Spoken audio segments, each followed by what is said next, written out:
যাতে ভালো করে ভাজা হয়ে যায় দুই সাইডে। মাছগুলো হয়ে গেছে, এবার তুলে নিচ্ছি। মশলা,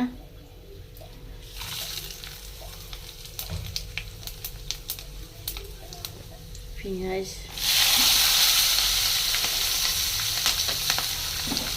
ভালো করে নেড়ে নিই।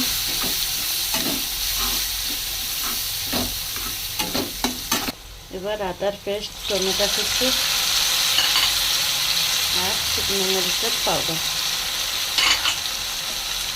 দিয়ে ভালো করে নেড়ে নিই। অল্প করে পানি দেবো মশলাটা যাতে সিদ্ধ হয়।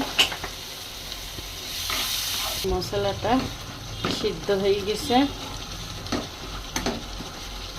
এইবার বাঁধাকপি সিদ্ধ করে নিয়েছি, ওগুলো সিদ্ধ করা বাঁধাকপি এবার ঢেলে দেবো, সঙ্গে মাছগুলান দেবো, দিয়ে ভালো করে নেড়ে নেব।